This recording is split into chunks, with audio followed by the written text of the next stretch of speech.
3, 2, 1 start.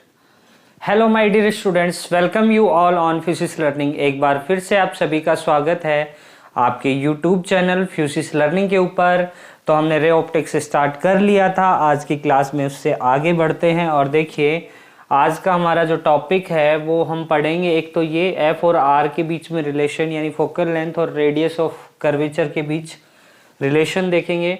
दूसरा अपन mirror फॉर्मूले का थोड़ा सा जानेंगे कि क्या होता है मिरर फॉर्मूला। वैसे तो आप जानते हो 1/f is equals to 1/v plus 1/u, लेकिन इसका थोड़ा सा डेरिवेशन देखने की कोशिश करेंगे कि किस तरीके से हमारे पास निकल के आता है। तो देखिए सबसे पहले मैं आपको बता दूं, कुछ चीज़ें हमने देख ली थी किसी भी मिरर या स्फेरिकल मिरर के रेफरेंस से कि यहाँ पे पोल होता है, ये जिस स्फेयर का कटा हुआ पार्ट होता है उसका सेंटर, इसका सेंटर ऑफ कर्वेचर सी होता है। पोल और उसके बीच का separation R radius of curvature को बताता है। इससे आधी दूरी पे एक फोकस पॉइंट होता है और ये फोकल लेंथ को बताता है, स्मॉल एफ होता है। इसके साथ ही साथ देखिए इस पर जो इंसिडेंट होने वाली इनफाइनाइट से आने वाली जो लाइट रेज हैं उनको हम दो भागों में यहाँ पे क्या करते हैं, बांटते हैं। एक होती है पैरेक्सियल रेज और दूसरी होती है मार्जिनल रेज। तो क्या होती है ये देखिए नाम से ही पता चल रहा है, मार्जिन मतलब ये एक मार्जिन लेकर चलती है इस प्रिंसिपल एक्सिस से थोड़ी दूरी से इंसिडेंट होने वाली लाइट रेज को मार्जिनल लाइट रेज कहते हैं।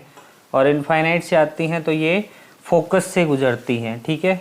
लेकिन इनका जो फोकस होता है वो FM से ही दिखाया जाता है, यानी फोकस ऑफ मार्जिनल रेज। और जो पैरेक्सियल रेज होती हैं वो नज़दीक होती हैं और इनका जो फोकस पॉइंट है वो थोड़ा सा दूर जाता है, जिसको अपन FP कहते हैं। तो जो इनका जो इमेज बनता है इनफाइनाइट से आने वाली रेज का, ये थोड़ा सा फैला हुआ जो है इमेज बनता है इनके बीच में, मतलब एक क्लियर इमेज हमें नहीं देखने को मिलती है। और ये गैप जितना ज़्यादा होता है उतना ही ब्लर या फैला हुआ इमेज हमें देखने को मिलता है। ये एक थोड़ा सा डिफेक्ट होता है किसी भी क्या बोलते हैं कॉनकेव या कॉन्वेक्स मिरर के अंदर, और इस डिफेक्ट के कारण जो इमेज है वो उतना क्लियर नहीं मिलता। देखिए बहुत सारी कंडीशंस होती हैं, हम नॉर्मली फिजिक्स के अंदर जो कॉन्सेप्ट पढ़ते हैं वो आइडियलिस्टिक कंडीशंस के लिए पढ़ते हैं, बट प्रैक्टिकली जब उन चीज़ों में देखते हैं तो थोड़ा हमें वेरिएशन देखने को मिलता है। हमारा जो एक्सपेरिमेंटल डेटा है और जो हमने कैलकुलेशन से डेटा निकाला है, दोनों ही डेटा में हमें थोड़ा सा डिफरेंस देखने को मिलता है। तो यहाँ पे ये थोड़ा सा डिफेक्ट यहाँ पे देखने को मिलता है, दोनों फोकस पॉइंट अलग अलग होते हैं। खैर ये एक बेसिक इंट्रोडक्शन था। पैरेक्सियल रेज और मार्जिनल रेज के बारे में आप जान गए हो, तो अब हम बात कर लेते हैं F और R के बीच में एक रिलेशन स्टेब्लिश करते हैं। देखिए तो यहाँ पे एक मैं छोटा सा डायग्राम बनाता हूँ। ये मेरे पास है कॉनकेव मिरर, ये है इसकी प्रिंसिपल एक्सिस, ये है हमारे पास प्रिंसिपल एक्सिस, ठीक है। तो फर्स्टली देखिए इनफाइनाइट से आने वाली लाइट रेज यहाँ पे इंसिडेंट हो रही है, मान लीजिए यहाँ किसी पॉइंट पर, तो वो आफ्टर रिफ्लेक्शन फोकस से जाएंगी। और दूसरा सेंटर ऑफ कर्वेचर से आने वाली लाइट रेज बिना किसी डेविएशन के सीधी निकल जाती है। तो इसको पॉइंट ऑफ इम्पैक्ट मैं यहाँ पे बोल देता हूँ। ये M पॉइंट है, ये P पोल है, ठीक है। ये है अपना C सेंटर ऑफ कर्वेचर और ये है फोकस, ठीक है। तो जैसे इसको मीट करवाते हैं इस पॉइंट ऑफ इम्पैक्ट से, तो हमें यहाँ पे एक छोटी सी चीज़ देखने को मिल रही है, वो ये है कि ये इंसिडेंट रे है और ये रिफ्लेक्टेड रे है। तो ये दोनों रेज एक दूसरे के साथ सेम एंगल जो है इस नॉर्मल के साथ बनाएंगी। ये जो CM है हमारे पास, ये एक नॉर्मल की तरह यहाँ पे बिहेव करेगा। This is like a normal, ठीक है। तो ये एंगल थीटा है, तो यहाँ पे ये वाला एंगल भी हमारे पास क्या होने वाला है, थीटा होने वाला है। तो एक चीज़ यहाँ पे देखिएगा, ये लाइट रेज पैरेलल है और ये इसके पैरेलल है, तो दो पैरेलल रेज को एक लाइन जो है इंटरसेक्ट करती है, तो वो वहाँ पे सेम एंगल बनाती है। यानी ये complete angle 2 theta, theta plus theta 2 theta है, तो ये वाला एंगल भी क्या हो जाएगा 2 थीटा हो जाएगा। ठीक है, इतनी बात आई समझ में।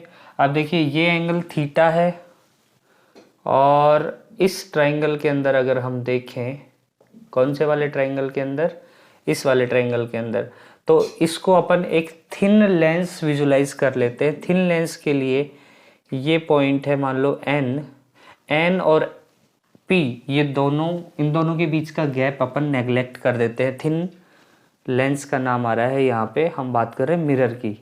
ठीक है, तो थिन मिरर, या फिर कह सकते हैं कि इसके अंदर जो कर्व है ये बहुत कम है। ठीक है, तो इसके लिए एन और पी का गैप बिल्कुल भी नहीं रहेगा। तो यहाँ पे हमें दो ट्राइंगल्स जो हैं वो देखने को मिल रहे हैं। देखिए एक ये यहाँ पे भी ये दो पैरेलल लाइंस हैं, इनको ये वाली लाइन जो है इंटरसेक्ट कर रही है, तो ये एंगल अगर थीटा है तो ये एंगल भी थीटा हो जाएगा। तो यहाँ पे हमें दो ट्राइंगल्स देखने को मिल रहे हैं। पहला ट्राइंगल है, ध्यान से देखिएगा इस डायग्राम के अंदर, CMP, और दूसरा राइट एंगल ट्राइंगल है FMP। इन दोनों ट्राइंगल्स को कंपेयर करते हैं। देखिए तो CMP के अंदर अगर मैं tan थीटा की वैल्यू बोलूँ यहाँ पे, तो tan थीटा होगा MP upon perpendicular upon base, base है इसका CP, एंड यहाँ पे tan 2 थीटा की जो वैल्यू है वो क्या हो जाएगी MP अपॉन FP। ठीक बात है, इतनी बात समझ में आई। देखिए फॉर स्मॉल एंगल्स, यहाँ पे तो अपन ने कैलकुलेशन पॉइंट ऑफ व्यू से इस रेज को अपन ने मार्जिनल रे ले लिया है। ठीक है, लेकिन मैं अगर पैराक्सियल रे की बात करूं तो ये एंगल जैसे जैसे नज़दीक आएगा इस थीटा की वैल्यू क्या होती चली जाएगी, कम होती चली जाएगी।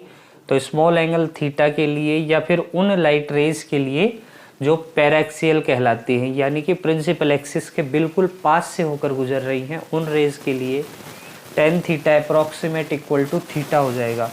तो यहाँ पे theta is equals to MP upon CP, और यहाँ पे and 2 theta is equals to MP upon FP हो जाएगा। ठीक है, तो यहाँ से थीटा की वैल्यू ये है, तो इन दोनों को कंपेयर करें तो 2 टाइम्स ऑफ थीटा की वैल्यू यहाँ से रख देंगे, MP upon CP is equals to MP upon FP।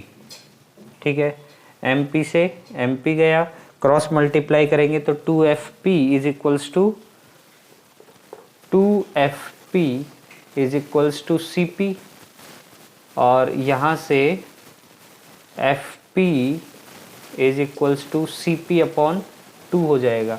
FP हमारा क्या था, फोकल लेंथ, और CP क्या था हमारे पास, रेडियस ऑफ कर्वेचर, यानी small f is equals to R/2 आ जाएगा। ठीक है, बट एक चीज़ आपको ध्यान रखनी है, मार्जिनल रेज के लिए आप कैलकुलेट कर रहे हो तब तो tan थीटा रखोगे, और रेज अगर पास आ गई, पैराक्सियल रेज हो गई, तब आप उनके लिए tan थीटा को, स्मॉल एंगल के लिए tan theta approximate equal to theta हो जाता है। तो ये बात हम जानते भी हैं और अपनी कैलकुलेशंस में भी यूज़ करते हैं कि रेडियस ऑफ कर्वेचर का आधा होता है फोकल लेंथ। ठीक है, इतनी बात समझ में आई। तो चलिए फटाफट से आगे बढ़ते हैं।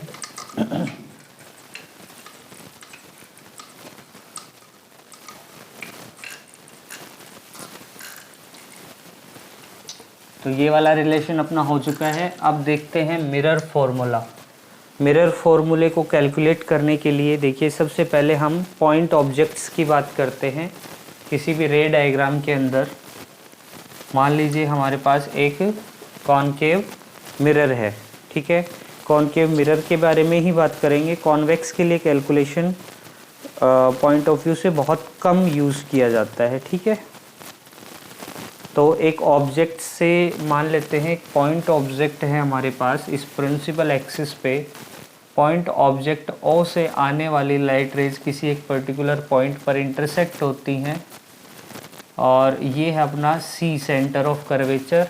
तो बियॉन्ड सी कोई ऑब्जेक्ट रखा हुआ है, जिस एंगल पे लाइट रेज आएंगी उसी एंगल पे रिफ्लेक्ट बैक कर जाएंगी। ठीक है, इतनी बात आई समझ में। तो यहाँ पे आपका जो है इमेज आपको यहाँ पे मिल जाएगा। ठीक है, मैं एक लाइट रे को इस प्रिंसिपल एक्सिस के अलोंग ही कंसिडर कर लेता हूँ, तो वो जिस पाथ से आएगी उसी पाथ से रिफ्लेक्ट बैक हो जाएगी, यानी यहाँ पे इंटरसेक्शन मिल रहा है इस रिफ्लेक्टिंग रे का और इस रिफ्लेक्टिंग रे का, तो यहाँ पे मुझे एक इमेज मिल जाएगी इस पॉइंट ऑब्जेक्ट की। ठीक है, इतनी बात समझ में आई। ये अपना सेंटर ऑफ कर्वेचर है। ठीक है, अब देखो मैं कुछ एंगल्स को यहाँ पे डिफाइन कर देता हूँ। मान लेते हैं ये एंगल है अल्फ़ा, ये एंगल है बीटा और ये एंगल है अपने पास गामा। ठीक है, तो देखिए tan अल्फ़ा की वैल्यू क्या हो जाएगी, ये अगर मैं एक ट्रायंगल की तरह ट्रीट करूं और ये P पॉइंट और ये M और N, तो इस ट्रायंगल के अंदर right angle triangle OMP, P और N इन दोनों को अपन क्या मान लेते हैं, एक ही पॉइंट की तरह से ट्रीट कर लेते हैं। तो यहाँ पे ट्रायंगल OMP के अंदर tan alpha will be equals to MP upon OP कह दीजिए। दूसरा ये वाला ट्रायंगल CMP सेना पुलिस, tan beta is equals to, tan beta की वैल्यू क्या हो जाएगी, MP अपॉन CP। एंड तीसरा ट्रायंगल है अपना IMP, important, tan gamma that is equals to how much, क्या कह सकते हो, tan गामा की वैल्यू क्या हो जाएगी, MP अपॉन IP। ठीक है, तो यहाँ पे tan अल्फ़ा, tan बीटा और tan गामा की वैल्यूज़ हमें देखने को मिल गई हैं। तो यहाँ पे देखिए ये जो वैल्यू है आपकी OP, ये किस किस के बराबर है, इसके और इसके एडिशन के बराबर है। और एक चीज़ और देख लीजिए, यहाँ पे ये एंगल जो है ये बीटा है और ये अल्फ़ा है, तो ये कितना हो जाएगा,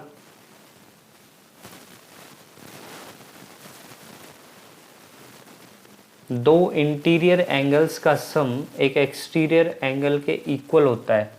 कोई भी एक ट्रायंगल है, मान लीजिए हमारे पास ये वाला ट्रायंगल है, तो ये एंगल मान लो अल्फ़ा है, ये बीटा है और ये गामा है। तो गामा इक्वल्स टू आप अल्फ़ा प्लस बीटा इस तरीके से लिख सकते हो, ये एक ट्रायंगल की प्रॉपर्टी होती है। तो इस ट्रायंगल के अंदर देखिए, इस वाले ट्रायंगल के अंदर और इस वाले ट्रायंगल के अंदर अल्फ़ा और इस एंगल को मैं मान लेता हूँ थीटा, तो alpha plus theta is equals to यहाँ आ जाएगा बीटा। इस वाले ट्रायंगल के अंदर देखिए, ये अगर थीटा है तो जिस एंगल पे लाइट रे इंसिडेंट होती है दोस्तों, उसी एंगल पे क्या हो जाती है, रिफ्लेक्ट बैक हो जाती है। तो ये एंगल अगर थीटा है तो ये वाला एंगल भी हमारे पास क्या होगा, थीटा होगा।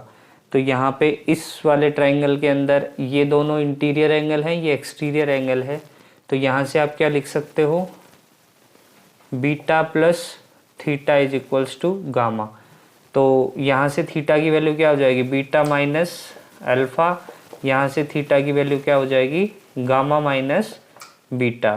तो ये दोनों इक्वल हैं, यानी beta minus alpha is equals to gamma minus beta आप लिख सकते हो। बीटा उस तरफ लेके जाएंगे तो ये हो जाएगा हमारे पास 2 beta is equals to alpha plus gamma.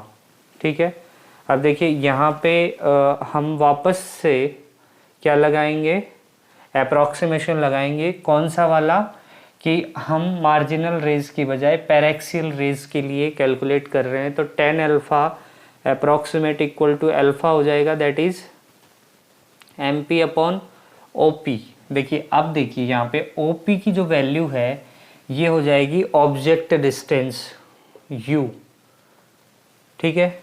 तो यहाँ पे MP/U, यहाँ से बीटा की वैल्यू क्या हो जाएगी, अप्रॉक्सीमेशन लगाने पर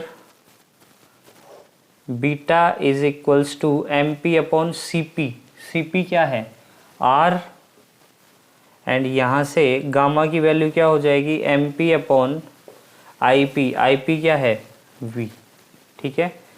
तो अल्फ़ा बीटा और गामा तीनों की वैल्यू हमें मिल चुकी है, तो 2 बीटा की वैल्यू आप क्या रखोगे MP/R is equals to alpha की वैल्यू कितनी है MP/U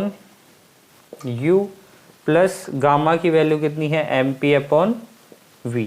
तो MP यहाँ से कॉमन आके कैंसिल हो जाएगा, ये हो जाएगा 2/R is equals to 1/U plus 1/V, और 2/R मतलब 1/F, क्योंकि F हमने अभी निकाला था पीछे वाले डेरिवेशन के अंदर, F होता है R/2, तो 2/R 1/F हो जाएगा, यानी 1/F is equals to 1/V plus 1/U।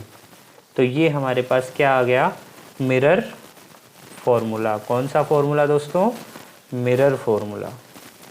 तो इस तरीके से आप मिरर फॉर्मूला जो है वो कैलकुलेट कर सकते हो। तो ये थे आज के 2 इम्पॉर्टेंट डेरिवेशंस।